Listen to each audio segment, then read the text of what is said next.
mushonga. Mai ronye. Ya mai. Zvabva mukuda. Mushonga wangu wabanga uchipatara. Hakuna chakaita. Anzi takafamba pa 4 mapostoli.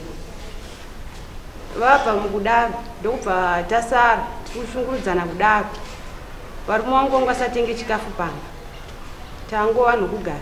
Ndobva ndabvunza kuna vanhu vechikuru naamai vatinogara navo munzvimbo amai drone varidzi veprazi. Ndobva nditi wagona kushanda here. Shanda zviri kuita chi vamwe tikuzoona kuti zvinozosvika papi. Ndobva ndatangawo kushanda zvinoita vamwe kwedu kunokorokozera. Tichikorokoza kudaro ndobva wakanditorera mari yandakanga ndanayo ichida kutenga kitchen 360. Iva. Ndobva wati ndipe nditenderedze.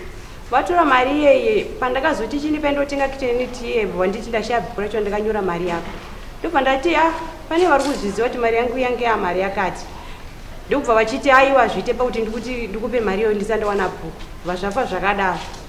Ndobva tagara mai ndobva wasiya wataurira murume wangu kuti iworora mukadzi uyu mukadzi handichamuda nedoti andisira mushonga muchikafu. Murume wangu asara ndobva tanga first time ndakamubata nemukadzi wokumaraini kwedu pari pafoni akafona mukadzi achiti ndikuda mafuta. Handauziva kuti mafuta ekuzorera kana kuti ndeyekubikisa. Ndobva ndamuteera ndaandemera mune chokwadi here kuti mimi munofonera nemunhu pafoni muchitaura nyaya yemafuta. Zvikanzi haina handizvisivi. Ndobva ndati chifonai tinzwe tese kuti kana mimi munhu aitaura munhamba toona kuti ikunyepa. Ndobva varamba kudaro ndobva ndakatanga kutarisa kumameseji. Ndatarisa kumameseji nditoona vanhu vari kutoudzana pakutosvikira. Zveshuwa ndakaenda panzvimbo pachona ipapo ndafona ndichida kuti ndione kuti ndiani handakumbata. Ndakazoti ndafamba ndichiita zvinenge pakuda kuita unge ndotumira mari ndopakabuda zita reri. Ndabva ndatotora mukadzi uye ndakati ini ndanzwa nekushungurudziwa. Ndenge ndati zvangu muye musari mugare nani naandemera ndoti ndimuri kudiwa naamai vavo. Zveshuwa mukadzi uyoye vakatanga kurambirana pazvimbo pachona vaitonga nyaya idzi. Watanga kurambirana ipo pai wasumuka bva vaenda kudaro ndopakasara vabiyangu avo. Pasati papera mwedzi wacho naiwo ndichibva ndavabata nemusikana ane 17 years wokumhondoro. Pazvanzi vana mabatano ndakavaita vakabuda pamba vachimhanya.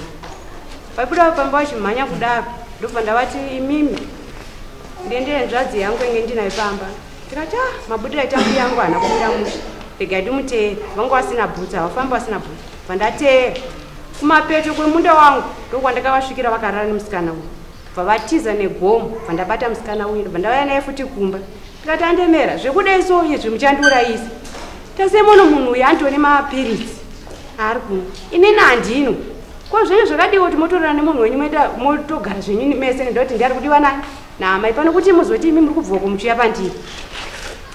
Zveshuwa wakabva wachinja strategy mangwana chokafuma wachienda kwasekuru wangu wasvika bva wati ndaisirwa mushonga muchikafu nemuzukuru wenyu.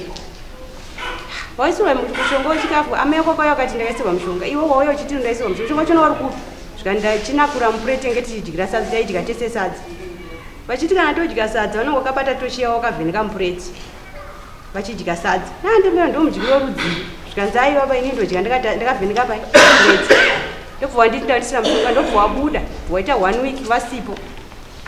Vavazodzoka ndakuda kutoenda futi kumapurisa kuti vana vangu havachaenda kuchikoro vakuchinjana kufudza mombe yemunhu akangobuda zvakachena. Ndofunga ndakazofonera atete vari munomu atete vavo.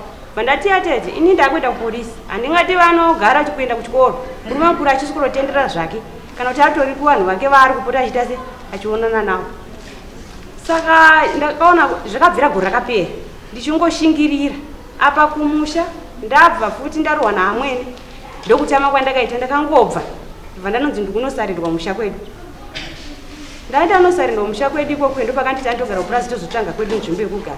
Tasvika kupurazi kwedu tikabvunza kuti mubiyangu achatsvanga nzvimbo nasuna akunditi futi ndatidzokerei ikoko uye futi. Pandakati ndodzokerai ini singawirane nepo kotoenda kunoitei kwatete wangu wakandisarindira ndichada mukadzi uye mutore chii uye mutore muzukuru wenyu handisiri mumaoko mangu kana akafa kana akaona chanenge chamuwana zviri kwamuri. Imi maigura namaita magarira toti mazogara mukoma wari kuku mukoma vatora mumukadzi imi muri kwenyu mega achachengeta vana vandiya maigura vakati kana imi munogona kuchengeta. Ini ndakati no hazvisiri izvo imi batanai then mochengeta mhuri dzenyu dzikurewo kusvika patiri papi. Ndosati kuti wada kugadziriswa cheteka mazvake obva kana riri gomba wochera 1 wachita mari dzavo. kana riri garden waita garden waita maridzao anozvigona nemukomo wese wada kutaura nawo wabvise zviri papa nepapa asi wewe muono wako pavanhu vaviri ari kukunetsa chaizvo chaizvo mupfungwa mako pawaitonga wakanyatsoona kuti uyu haagoneke ndiani ndakaise wese awari tu wari wrong wese ndingatoti kandiwatoabhusa wana izvezvi because indakasvika nditonaka mwana pamwe kubva kusena asati aja then mwana zvaakapfekera kungonoti hei ko chavari kunzwa kuita mari chacho zvechipi hembe dzese dzakasvika kudai zvitori watoti wese wari tu wari kuabhusa wana amai murume unobatsirika timakwira dadi tarisai kuno